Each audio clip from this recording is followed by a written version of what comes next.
So இன்றைக்கி நான் என்ன ரெசிபி ஷேர் பண்ண போகிறேன்னு பார்த்தீங்கன்னா வந்து ரவா லட்டு. ரவா லட்டு பார்த்தீங்கன்னா நிறைய பேத்துக்கு ரொம்ப ஃபேவரட்டான ஸ்வீட்டாக இருக்கும். எனக்கு இந்த ஸ்வீட் ரொம்ப பிடிக்கும். ஸோ அது பார்த்தீங்கன்னா ரொம்ப ஈஸியாகவும் பண்ணிடலாம் வீட்டில் இருக்க இன்க்ரீடியன்ஸ் வச்சு.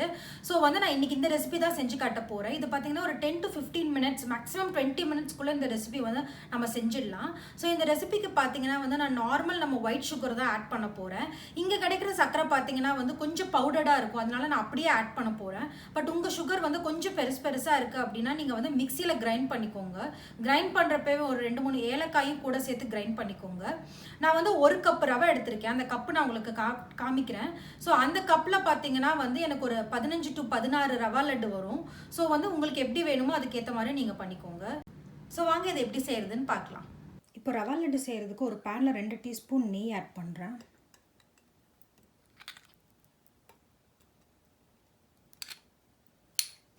நெய் உருகணுன்னு இதில் நம்ம எடுத்து வச்சுருக்க முந்திரி ஆட் பண்ணுறேன்.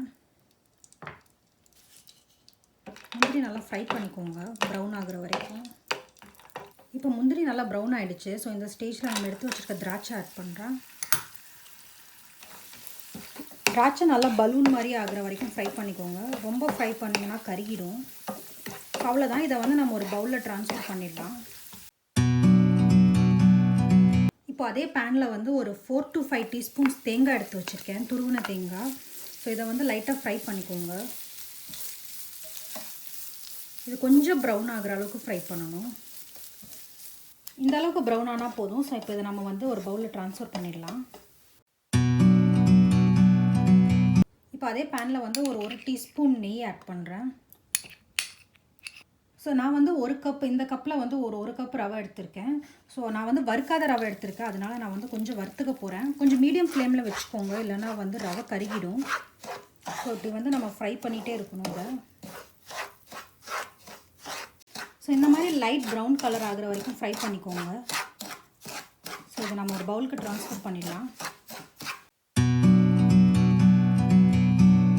ஸோ இனிப்புக்கு பார்த்தீங்கன்னா வந்து நான் வந்து 1 கப்பு சர்க்கரை எடுத்திருக்கேன்.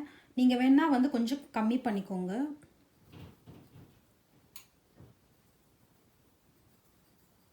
ஒரு கப் ரவைக்கு வந்து 1 கப்பு சர்க்கரை கரெக்டாக இருக்கும்.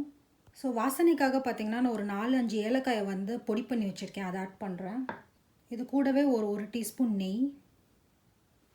இப்போ இதை எல்லாத்தையும் மிக்ஸ் பண்ணிக்கோங்க.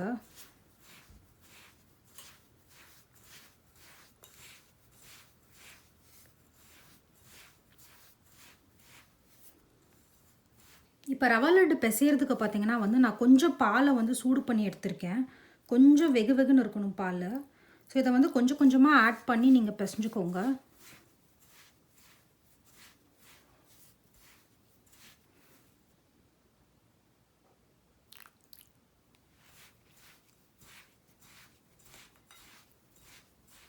ஸோ பார்த்தீங்கன்னா வந்து உங்களுக்கு உருண்டை பிடிக்கிற கன்சிஸ்டன்சிக்கு வரணும் இது. அப்போ தான் வந்து நமக்கு வந்து உருண்டை வந்து ஸ்டிஃபாக நிற்கும். லைட்டாக அமுக்கி இந்த மாதிரி உருண்டை பிடிச்சிக்கோங்க.